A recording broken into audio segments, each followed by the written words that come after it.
بسم اللہ الرحمن الرحیم۔ سورہ نوح کے بعد 29ویں پارے میں سورہ جن، اس کی ابتدا جنات کے قرآن مجید سننے کے واقعے سے فرمائی گئی۔ بذریعہ وحی رسول اللہ صلی اللہ علیہ وسلم کو یہ بتایا گیا کہ جنات میں سے ایک جماعت نے آپ کو قرآن مجید پڑھتے ہوئے سنا ہے، اور وہ اس کلام الہی سے اتنے متاثر ہوئے ہیں کہ اپنی قوم میں جا کر کہنے لگے ہیں کہ انا سمعنا قرآنا عجبا، ہم نے ایک عجیب کلام سنا ہے، یہدی الی الرشد، جو ہدایت کی طرف رہنمائی کرتا ہے، بالکل سیدھا راستہ ہے۔ ہم نے اس کلام کو سن کر فآمنا بہ، دل سے مان لیا، اس پر یقین کر لیا، ہم تو اپنے رب کے ساتھ کسی کو شریک نہیں ٹھہرائیں گے۔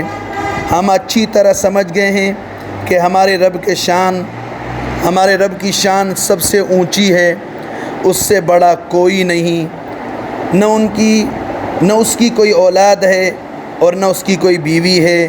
یہ سب غیر واقعی باتیں ہمارے احمقوں اور کم عقلوں نے خدا کے متعلق گھڑ دیں۔ پہلے ہمارا خیال یہ تھا کہ لن تقول الانس والجن علی اللہ کذبا، کہ جنات و انسان اللہ کے متعلق کبھی جھوٹی باتیں نہ کہیں گے، لیکن اب یہ خیال غلط ثابت ہوا۔ بہت سے آدمی اور جنات اللہ تعالیٰ کے متعلق جھوٹی باتیں بناتے ہیں۔ انسانوں میں سے بہت سے لوگ انہ کان رجال من الانس یعوذون برجال من الجن، جنات کو اپنا محافظ و مددگار جان کر ان کی پناہ لیا کرتے ہیں، پس اس انسانوں نے ان جنات کا دماغ اور بگاڑ دیا۔ ہم تو اتنے بڑے ہیں کہ انسان بھی ہماری پناہ میں آنا چاہیں فرماتے ہیں تو آ سکتے ہیں۔ اب ان اسلام لانے والے جنات نے اپنی قوم سے یہ کہا، جیسا تم نے خیال کر رکھا تھا ویسا نہیں ہے، انسان اور تم مرنے کے بعد اللہ تعالیٰ کے ہاں دوبارہ زندہ کیے جاؤ گے۔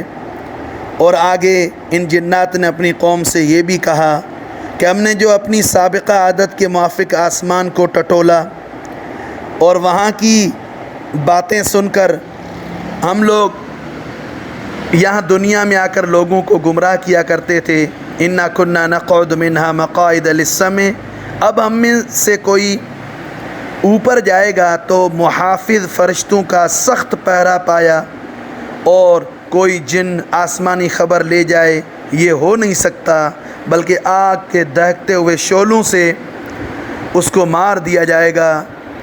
اور آگے فرمایا کہ ہمیں یہ علم نہیں کہ اللہ تعالیٰ نے اہل زمین کے متعلق کوئی فیصلہ فرمایا ہو اور اس فیصلے میں ان کی بھلائی ہو تو ہم اس سے نہیں روک سکتے۔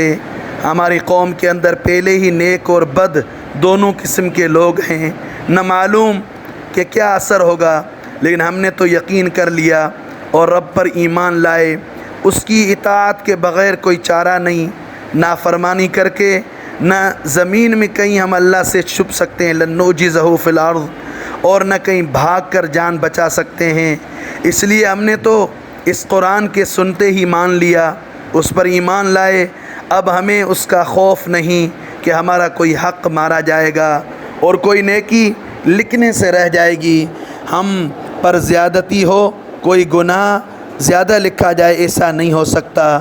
اخیر میں اسلام لانے والے جنات نے یہ بھی کہا، ہماری قوم میں بعض تو ایسے لوگ ہیں جو ماشاءاللہ تقریر سن کر، ترغیب سن کر، سمجھ کر مسلمان ہو گئے، لیکن بعض بدستور سابق وہی گمراہ رہے، اور جو اسلام لائے، جنہوں نے اطاعت قبول کی، انہوں نے بھلائی اور نیکی کا راستہ ڈھونڈ لیا، اور جنہوں نے سرکشی کی، اپنی ہٹ درمی پر اڑے رہے، وہ آخرت میں جہنم کا ایندھن بنیں گے۔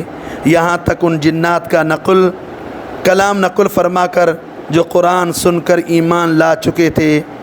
آگے اللہ تعالیٰ نے بطور نصیحت کے یہ دوسرے رکوع میں فرمایا، یہ مکہ والے سیدھے راستے پر اگر قائم ہو جائیں، ایمان اور اسلام کی راہ اختیار کر لیں اور اللہ کی نعمتوں سے مالا مال ہو رہے ہیں اور زیادہ مالا مال ہوں گے، قحط اور خشک سالی سے ان کو نجات ملے گی۔ پھر فرمایا کہ اللہ کے خاص بندے یعنی محمد صلی اللہ علیہ وسلم عبادت کے لیے کھڑے ہوئے تو یہ کفار تعجب اور عداوت کی راہ سے آپ کے پاس جمع ہوتے ہیں، اور پیغمبر علیہ الصلاۃ والسلام کو تلقین فرمائی گئی، آپ ان سے کہہ دیجئے تم کو میرے ساتھ یہ عداوت اور نفرت کیوں ہے؟ میں تو صرف اپنے پروردگار کو پکارتا ہوں، اسی کی عبادت کرتا ہوں، اور لن اشرک اس کے ساتھ کسی کو شریک نہیں ٹھہراتا۔ یہی تو میں کہتا ہوں تم بھی یہی کرو، کیونکہ اسی میں تمہارا اپنا نفع ہے۔ نہ مانو تو مجھے کوئی اختیار نہیں، تم ہی نافرمانی کی سزا اور اس طرح اپنے نفع اور نقصان کا اختیار، یہ سب کچھ تمہیں دنیا میں فی الحال عارضی دیا گیا ہے۔ فرما رہے ہیں اگر رب العالمین کی طرف سے پکڑ آئی تو مجھے خدا کے سوا کوئی ملجا اور ماوا نہیں مل سکتا۔ میرے فرض اور اختیار میں یہ بھی ہے میں اللہ کی طرف اس عظیم پیغام کو تم تک پہنچاؤں، اس کا حکم سناؤں۔ آگے ماننا نہ ماننا یہ انسان کا کام ہے، خود اس کی ذمہ داری ہے، لیکن یہ یاد رکھو جو اللہ اور اس کے رسول کی وَمَن يَعْصِ اللَّهَ وَرَسُولَهُ، اللہ اور اس کے نافرمانی کرے گا، کہا نہ مانے گا، یقیناً اللہ اس کے لیے فَإِنَّ لَهُ نَارَ جہنم، عذاب جہنم تیار کر رکھا ہے، ہمیشہ ہمیشہ اس میں پڑے رہیں گے۔ یہ کفار کہتے ہیں کہ قیامت کب آئے گی؟ آقا علیہ السلام آپ ان سے کہہ دیجئے کہ قیامت کے واقع ہونے کا علم یہ تو غیب کی بات ہے، یہ اللہ ہی کو ہے۔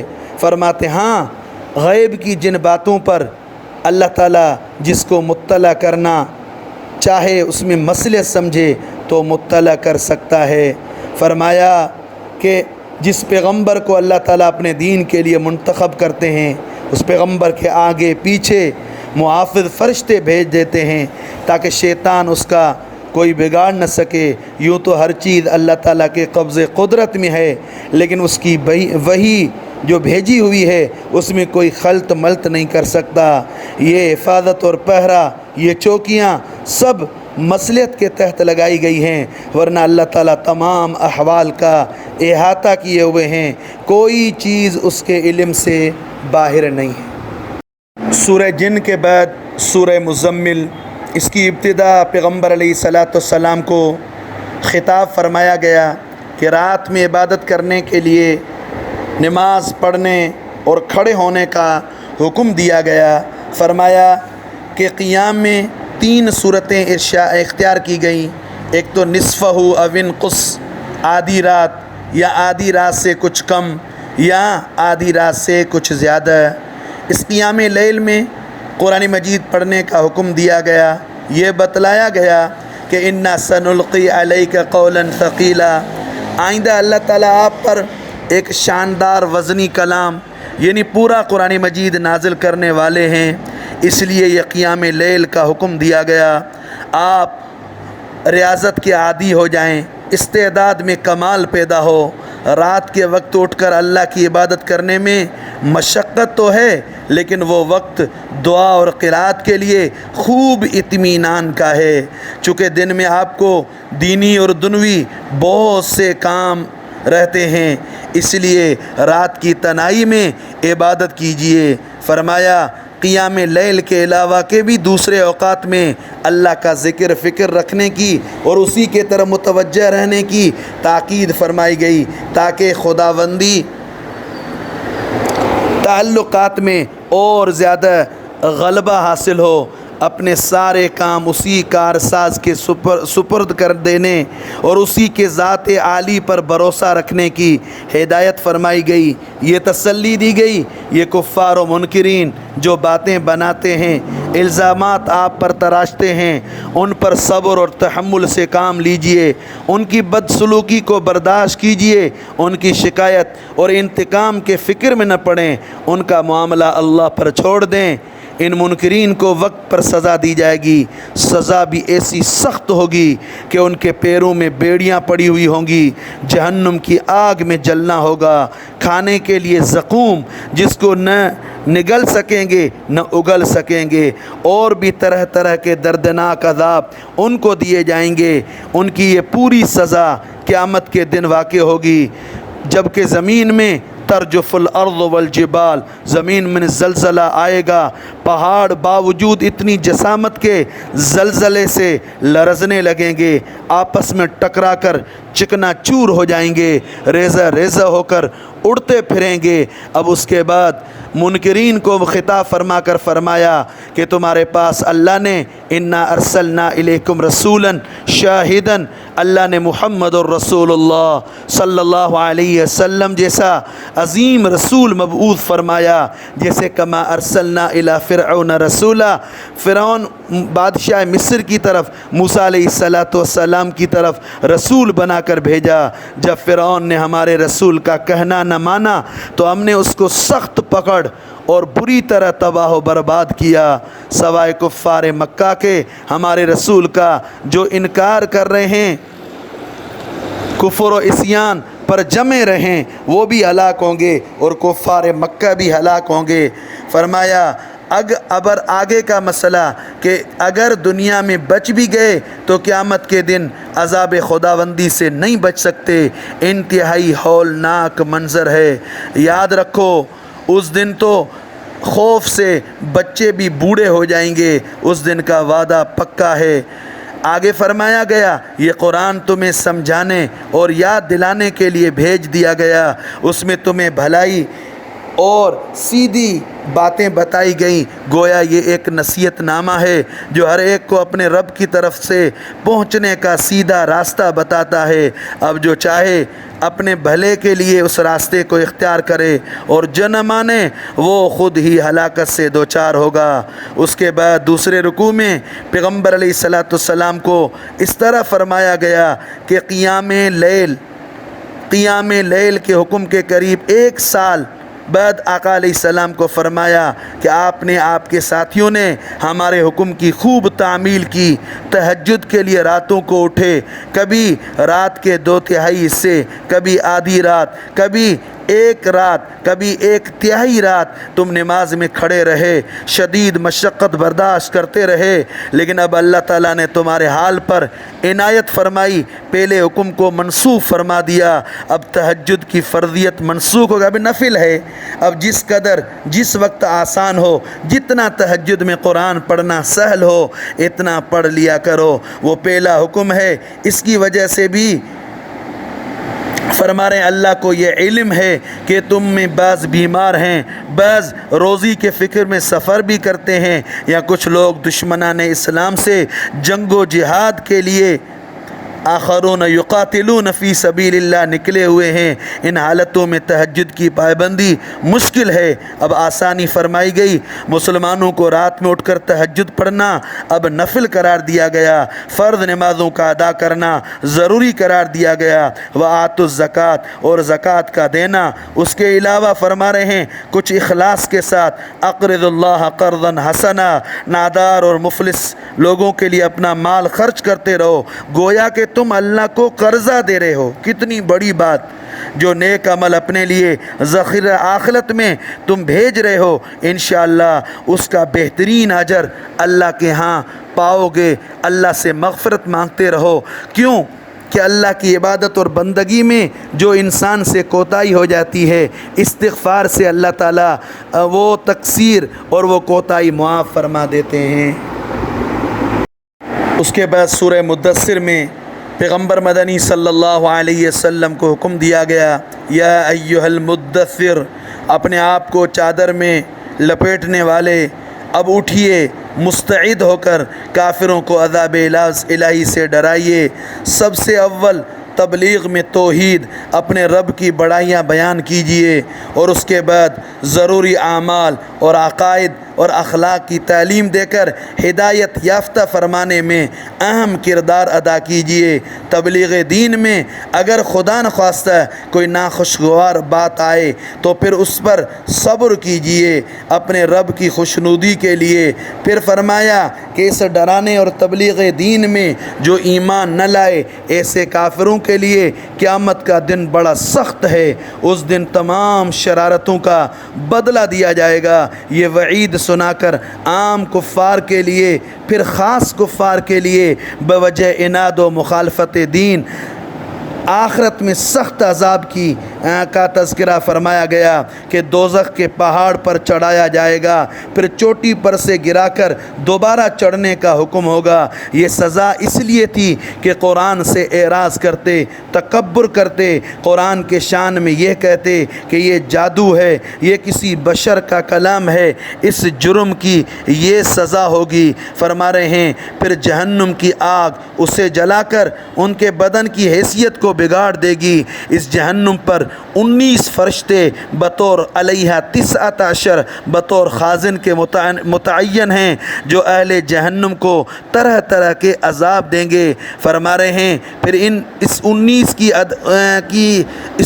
کی عدد کو سن کر ایک مکہ کے کافر نے جو بڑا قوی تھا اس نے کہا کہ تم اس سے مت ڈرنا، میں تو 10 کو تو دائیں کندھے سے اور 9 کو بائیں کندھے سے دھکا دے کر دھکیل دوں گا۔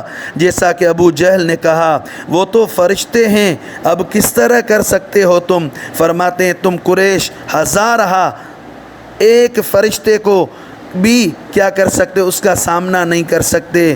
پھر آگے اللہ تعالیٰ نے فرمایا کہ یہ فرشتوں کی تعداد اس کے اندر بھی ایک آزمائش ہے۔ اللہ تعالیٰ جس کو چاہے اس کو ہدایت سے نواز دے۔ مومن یہ سن کر ان کے ایمان کی کیفیت میں بڑھوتری آتی ہے، اور جن کے دلوں میں نفاق ہے وہ سن کر مذاق کرتے ہیں۔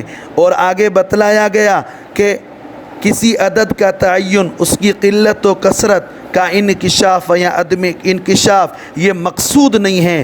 دوزخ کا حال بیان کر کے صرف آدمی کو نصیحت کرنا مقصود ہے تاکہ وہاں کے عذاب کو سن کر ڈریں، ایمان لائیں۔ پھر قسمیہ کلام کے ساتھ پوری طرح یقین دلانے کے لیے کہا گیا کہ دوزخ کوئی معمولی چیز نہیں، اللہ رحم کرے، بلکہ وہ ایک بہت بڑی ہولناک اور ڈرنے کی چیز ہے۔ ہر شخص اپنے اعمال کفر کی وجہ سے اس میں محبوس ہوگا اور عجیب سی کیفیت ہوگی۔ دائیں طرف والے جن کے اعمال نامے دائیں ہاتھ میں دیے گئے جو عرش عظیم کے دائیں طرف کھڑے ہوں گے اور وہ اس جہنم سے مستثنی ہوں گے، بیشت کے باغات میں ہوں گے۔ اور فرمائے ایک موقع پر یہ اہل جنت جہنم میں گرفتار ہونے والے ان کفار و منکرین سے پوچھیں گے ما سلککم فی سقر، تمہیں کون سی چیز نے جہنم میں داخل کیا؟ یہ پڑھنے کی مدثر میں چیز ہے تو کیا کہیں گے؟ لم نک من المصلین، ہم اللہ پر ایمان لانے والے، اس کی عبادت کرنے والے نہیں تھے۔ لم نک نطعم المسکین، اور غریب و محتاج ناداروں کی خبر لینے والے نہیں تھے بلکہ دین حق کے جھٹلانے والے تھے، حتیٰ کہ ہمارے پاس موت آ گئی۔